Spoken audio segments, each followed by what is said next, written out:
Wabarakatuh. Selamat siang semuanya. Siang Ibu. Gimana, udah makan siang belum? Belum, Bu. Kenapa? Gak sempat makan. Enggak sempat Ada makan ya? 3 mata kuliah, Bu. Oh, masya Dari Allah, pagi, sibuk ya berarti ya. Nah, teman-teman, hari ini kita balik lagi di kelas yang super duper bagus ini. Masya Allah. Dan materinya pun bakal Ibu sampein materi yang selama ini mungkin jarang sekali kita dengar ya. Apa ya? Materinya itu penasaran nggak? Penasaran. Nanti kita jelasin. Oke, sebelumnya Ibu mau tanya dulu. Di sini ada yang nggak masuk atau masuk semua? Masuk semua.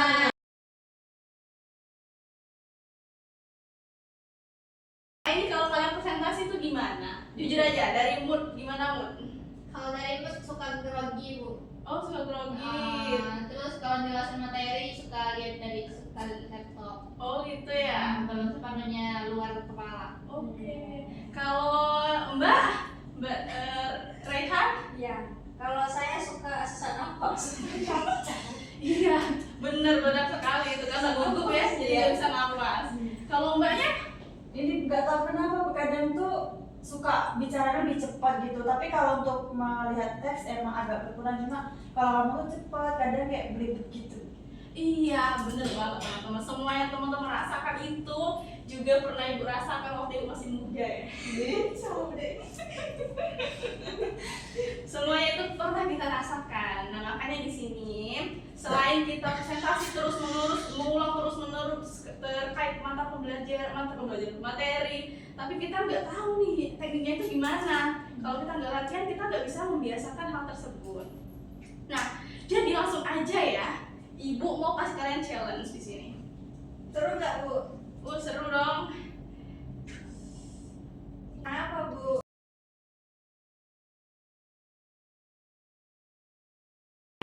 Karena kita ini mata kuliahnya Fisiko. teori dan psikologi pembelajaran anak, jadi Ibu punya tema yang spesial yaitu tentang neuroscience. Aduh. Wow. Kalian pernah kan belajar pernah Ibu di awal pembelajaran itu kita membahasnya tentang neuroscience, benar nggak? Iya, Bu, tapi lupa. Iya, makanya kita ingetin lagi di sini. Jadi di sini Ibu ada 3 kata kunci. Nah, bisa dibaca. Yang pertama, Otak dan neuron. yang kedua, Ingatan. dan yang ketiga, Latihan. latihan. Lah, apa ini? Apa yang harus kita lakukan di sini? Jadi, langsung aja kita akan pin kalian itu dapat kata kunci yang mana. Kita mulai dari mood ya. Mood ini akan dapat materi apa ya? Bisa dilihat kan teman-teman? Oke, Ibu Maina dapat materi tentang neuron dan otak dan neuron. Oke, Mbak Raihan dapat materi tema tentang ingatan. Oke, sekarang udah waktunya untuk kalian presentasikan karena sudah 15 menit. Silakan maju ke depan, Mbak Lud, Mbak Raihan dan Mbak Rika. Coba dulu. Oh, Bertiga. Oke, Bu, di sini ada neuroscience, yang dimana kami akan menjelaskan otak dan. Oke, Bu, di sini ada otak. Otak adalah organ jaringan saraf yang kompleks yang menjadi pusat kendali tubuh bertanggung jawab untuk mengendalikan pikiran, gerakan, emosi, dan memori. Nah, organ ini juga mengatur fungsi vital, yang mana ini tidak disadari kita seperti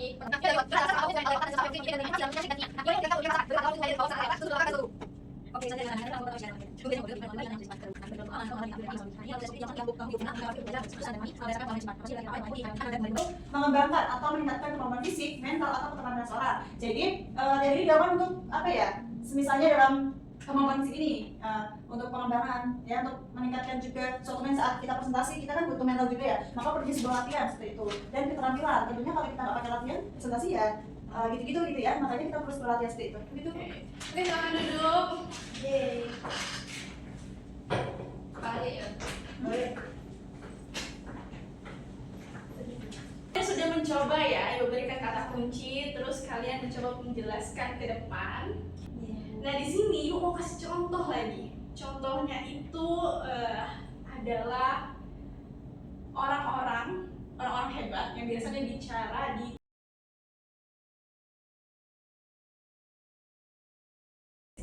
acara yang dimana tempat orang-orang pintar menjelaskan pengetahuannya.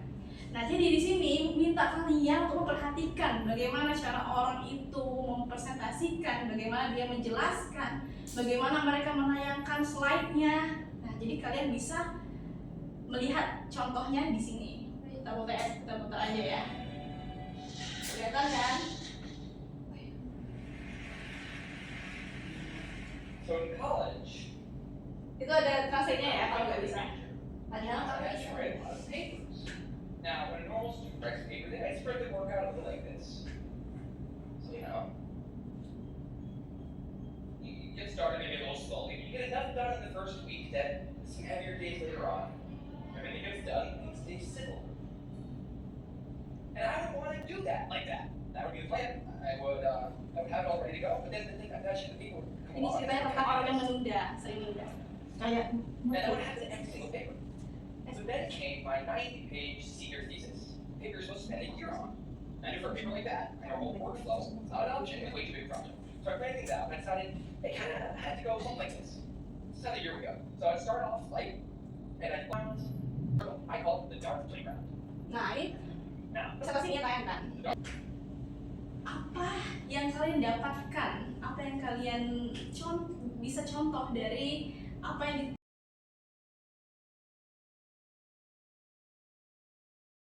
bahwa dia menjelaskan. Coba kita lihat di sini. Dia menjelaskan itu fokus kepada siapa? Audiens. Dia lihat nggak PowerPoint-nya? get started maybe a little slow, things stay simple. Dia lihat PowerPoint-nya, And I tapi don't want to do that. nggak selalu. That would be the Hanya plan. untuk mengingat kembali apa yang ingin dia I'd sampaikan. have it all ready to go. Nah, di sini teman-teman, coba kita lihat nih. Nggak ada, maksudnya minim sekali dengan kata-kata. Tapi kita ngerti nggak apa yang dia sampaikan? Ngerti kan? Karena dia tugas.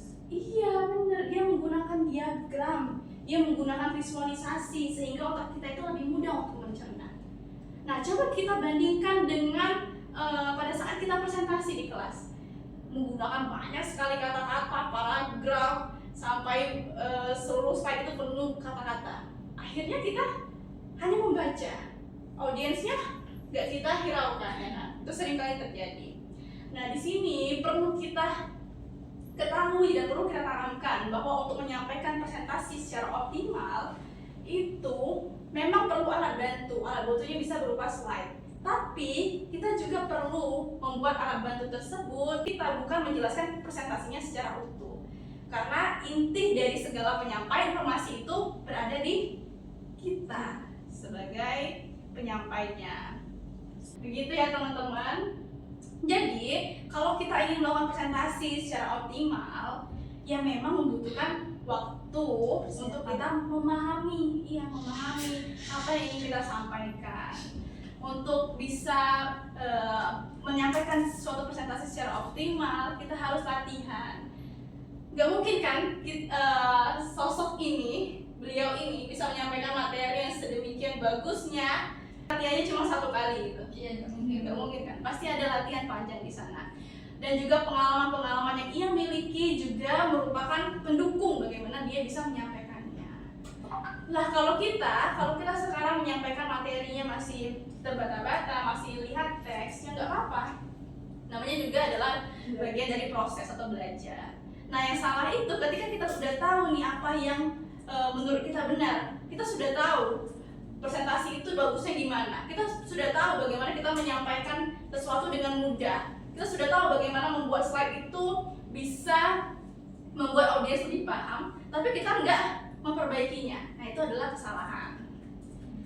Oke, mengerti teman-teman?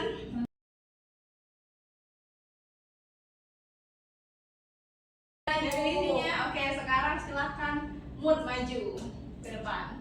Maju ke depan, Bu. Iya dong, mood. Masa duduk mood? Maju.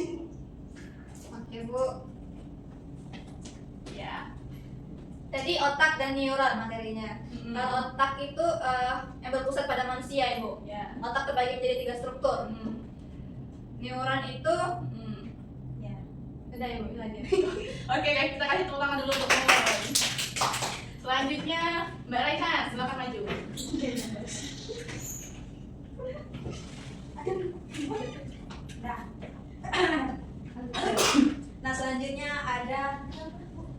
Tadi ingatan. Jadi kan pada otak itu ada namanya neuron, tempat penyimpanan para pemikiran semua. Dalam ingatan sendiri ada prosesnya. Yang pertama ada encoding, di mana encoding itu untuk menyimpan mengkodingkan peristiwa yang kita lihat dari sebuah peristiwa yang kita ingat lalu disimpan dalam storage penyimpanan, lalu yang terakhir ada di kita ambil kembali apabila kita ingin mengingat suatu hal gitu. Jadi itu dasarnya ada pada saraf gitu. Yang pertama ada coding, yang kedua penyimpanan, dan yang ketiga ada proses pengambilan kembali. Oke, teman untuk Mbak Raiha. Selanjutnya Mbak Rika.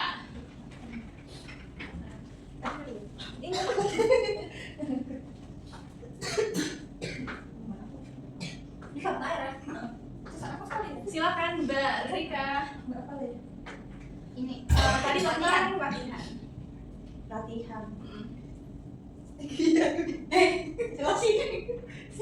Latihan. Oke.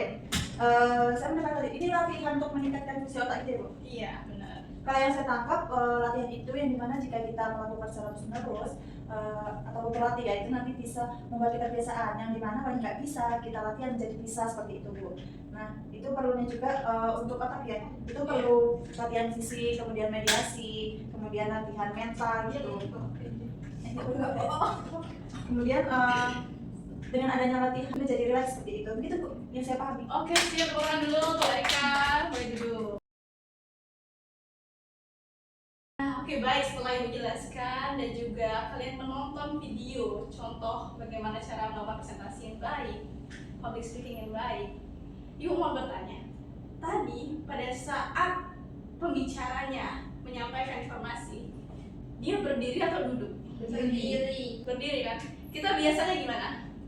Berdiri juga, tapi kadang duduk. Kadang duduk kan, kadang berdiri. Tapi kalau mau lebih optimal kita harus berdiri. Yang kedua, pembicaranya tadi membaca teks nggak? Enggak kan? Kita biasanya gimana? Kadang baca, kadang enggak. Kadang baru satu tahun. Tapi seringnya baca. Terus ia menjelaskannya dengan bahasa sendiri harusnya, karena di slide-nya nggak ada, maksudnya nggak ada kata-kata. Apalagi dia buka HP itu pasti enggak kan? Kita bilang kan presentasi yang dimaksud dengan ini adalah biasanya gitu kan. Yang terakhir itu harus apa? Paling penting nih, supaya audiens kita tuh merasa ada. Yang paling penting pembicara tuh fokus kepada audiens. Iya, harus eye contact. Iya, tatap matanya, tapi nggak usah ya setiap jam, setiap menit ditatap ya. Seperti yang Ibu contohkan sebelumnya, seperti video yang sudah kalian tonton. Tapi di sini kurang memunculkan hal tersebut, sehingga nggak jadi nih Ibu kasih nilai plusnya. Ya, Bu. Dan kalian juga belum boleh pulang dan silahkan revisi lagi materi tersebut, PowerPoint tersebut sampai kalian bisa menjelaskannya itu dengan bahasa kalian sendiri yang perlu kalian revisi. Terus ini bisa dilihat ya bahwasanya PowerPoint-nya masih penuh kata-kata. Ya, Bu. Ya. Benar nggak? Ya. Betul sekali, Bu. Jadi apa yang perlu kalian lakukan? Memperbaiki. Memperbaiki. Hanya poin-poin saja di PowerPoint-nya, Bu. Nah, tadi kan Ibu contohin ya, Ibu kasih petunjuk bagaimana cara presentasi yang bagus. Sekarang kalian mau Ibu kasih contoh juga nggak gimana buat PowerPoint yang bagus? Boleh, Bu. Nah, di sini enggak. Wow, amazing.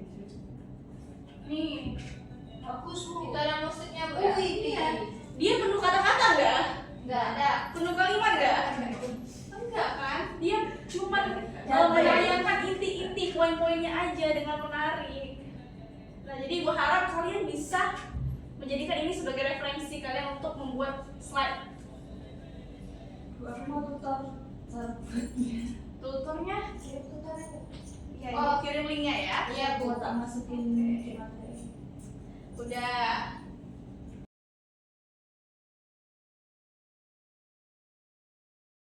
Nah, sekarang teman-teman, Ibu ada tugas untuk kalian, project lagi. Oh my god. Tadi masih inget nggak Biar. kata kunci apa aja yang didapatkan? Masih inget nggak? Latihan. Oh iya, tadi Mbak Rika latihan. Terus ingatan, iya Mbak Raihan ingatan, terus neuron dan otak. Mbak Mut neuron otak, bagus.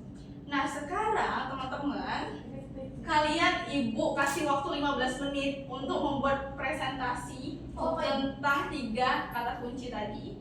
Dilakukan secara berkelompok. Oh, Oke? jadi PPT kami itu digabung, Bu. Iya, gabung.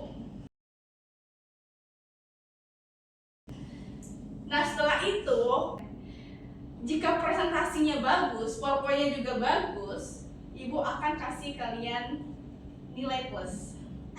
Tapi kalau presentasinya masih belum baik ya, dan PowerPoint-nya juga masih banyak kata-katanya, maka kalian harus mengulang lagi, diperbaiki lagi sampai kelar, sampai semuanya bagus. Jadi diulang terus menerus, oke? Siap, Bu. Siap, Bu. Oke, silakan. Kelompoknya. Wow, ini PowerPoint-nya ya? Iya, Bu. Wow, udah better ya. Oke, sekarang boleh. Ya. Nah, di sini ada pengenalan otak dan neuron. Seperti yang kita ketahui, bahwasannya itu, boleh next, Mbak. Nah, di sini bisa teman-teman lihat ada gambar otak. Dari mana otak itu sebagai organ pusat sistem saraf, yang dimana memainkan peran penting dalam mengatur fungsi tubuh seperti pergerakan, emosi, dan pemikiran kita.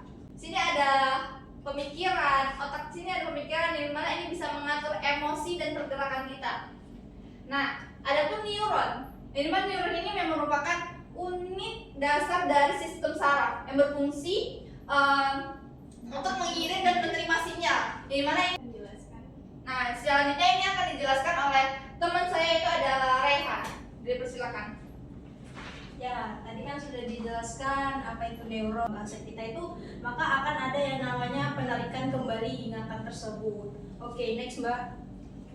Oke, adapun faktor yang bisa mempengaruhi ingatan tersebut, yang pertama usia dan penurunan ingatan. Nah, biasanya semakin kita tua gitu, biasanya storage sangat penting ya. Kalau kalian melihat orang tua kalian sering ngasih kalian vitamin otak misalnya kan. Nah, itu adalah nutrisi untuk otak, memperbesar ingatan kalian atau storage kalian. Oke, selanjutnya akan dijelaskan oleh teman saya yaitu Mbak Lika. Oke, baik, terima kasih Mbak Raihan ya. Di sini kita akan bahas tentang latihan yang dimana untuk meningkatkan fungsi otak dan ingatan. Jadi teman-teman sekalian saling berkaitan ya. Kalau kita latihan itu nanti bisa meningkatkan fungsi otak kita, kemudian daya ingat kita seperti apa begitu. Nah di sini terlihat ya bahwa rangkaian latihan itu terbukti ya. Jadi jika teman-teman pengen meningkatkan fungsi otak teman-teman ataupun ingatan teman-teman harus berlatihan. Karena kalau tidak ada latihan, tentunya ingatan kita tidak akan bisa tertera dengan dengan lama, ataupun ingatan kita tuh cepat lupa gitu. Makanya dengan adanya latihan terus menerus, ingatan itu akan tertanam di otak kita seperti itu. Tentunya beberapa yang harus dilakukan untuk teman-teman latihan. Yang pertama adalah latihan fisik ya. Nah di sini latihan fisik ini yang dimana berguna untuk apa? Yang dimana aliran darah ya ke otak serta merangsang pertumbuhan neuron baru seperti itu. Yang kedua, menggunakan latihan mental ya. Jadi melibatkan aktivitas seperti puzzle dan permainan otak untuk melatih berbagai fungsi kognitif. Jadi perlunya latihan mental ini yang dimana selalu diberikan soal-soal pelatihan-latihan untuk meningkatkan otak kita begitu. Yang ketiga ada meditasi. Teknik ini biasanya untuk relaksasi yang membantu fokus kita, konsentrasi dan kesadaran mental. Meditasi ini bisa dilakukan dengan contohnya yaitu kita berolahraga ya, dimana jika kita banyak tugas kita perlunya olahraga supaya relaksasi tenang untuk meningkatkan fokus kita ya. Dan dibagi dengan tadi ingatan ya, perlunya nutrisi dalam tubuh. Nah itu tentunya perlu dibagi juga supaya untuk meningkatkan ingatan dan dari otak itu sendiri. Jadi otak sama seperti itu, ibaratnya seperti orangnya ada dua ada neuron biasanya. Tapi kalau kita ya seperti ini, nah ingatan, kalau seperti ini biasanya seperti itu neuron. Yang sendiri ada neuron. Jadi saling menyatu. Oke, sip, terima kasih untuk Mbak Raihan, Mbak Mut, dan Mbak Rika.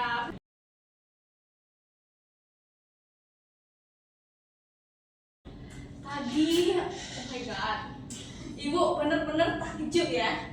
Ternyata kalian kalau dilatih, kalau diberikan contoh yang baik, kalau diberikan panggung untuk kalian bisa menunjukkan potensi kalian, itu artinya kalian bisa. Kalian bisa kan? Bisa. Nah, kenapa selama ini kalian selalu baca teks waktu presentasi. Karena dadakan Iya, kadang Bu, tuh dadakan. nggak ada waktu buat latihan itu Latihan. Bu, karena banyak tugas. Karena presentasinya tiap hari, Bu. Iya Oh Bu. gitu ya. Oke, berarti itu kalau kita mau melatih cara kita presentasi, berarti perlu adanya waktu ya teman-teman. Iya. Tapi tadi kan ibu juga kasih kalian waktunya sebentar. Iya, sebentar, Bu. Tapi kok kalian bisa? Diajarin. Iya. Karena dijelaskan Bu tadi, karena kita udah mencoba latihan juga. Iya, karena sebelumnya kalian dicontohkan, terus juga ibu menjelaskan. Sudah. Iya, karena kalian sebelumnya juga sudah tampil ya. Iya. Setelah itu ibu koreksi, kalian perbaikin lagi, kalian tampil lagi dan hasilnya Masya menakjubkan. Allah, ya. Iya, dari PowerPoint yang ditayangkan itu sudah sangat jauh berbeda teman-teman. Yang bagus itu bagaimana? Berarti kalian mendengarkan, mencontoh apa yang sudah ibu berikan. Ya. Oke, sangat bagus ya teman-teman ya. Tepuk tangan dulu untuk semuanya. Nanti kalau ada presentasi lagi gimana? Masih mau slide-nya full text atau dibuat poin-poin dan menarik seperti ini? Poin-poin, Ibu. Ya, janji ya. Jadi, Oke, nanti bakal ibu pantau terus. Nah, tadi ibu lihat dari ketiganya ada yang paling bagus. oh, Masya Allah. Nah, di sini ibu udah bilang kan tadi semuanya ibu kasih nilai A. Tapi ibu kasih juga yang terbaik di sini. Oh my Iya. God. Deg-degan.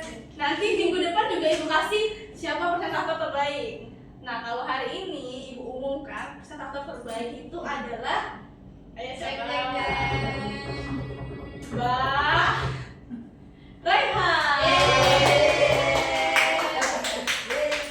Nah, nanti semuanya bagus. Tapi Wow. Mbak Raihan di sini benar-benar the best. Minggu depan nanti ibu harap Mbak Mut dan Mbak Rika juga bisa dapat the best, oke? Amin. Oleh karena itu pembelajaran kita sudah cukup kan ya sampai di sini ya. Terima kasih banyak karena sudah mau bekerja sama, karena sudah mau mendengarkan ya, karena sudah mau belajar. Nah, sebelum kita mengakhiri pembelajaran pada hari ini, ada baiknya kita membaca doa dulu supaya apa yang kita dapatkan itu berkah. Amin. Untuk itu, Ibu pimpin doanya. Silakan teman-teman membaca doa menurut keyakinan masing-masing. Doa dimulai. Doa selesai. Oke, kita akhiri pembelajaran pada siang hari ini. Wabillahi taufiq wal hidayah. Wassalamualaikum warahmatullahi wabarakatuh. Waalaikumsalam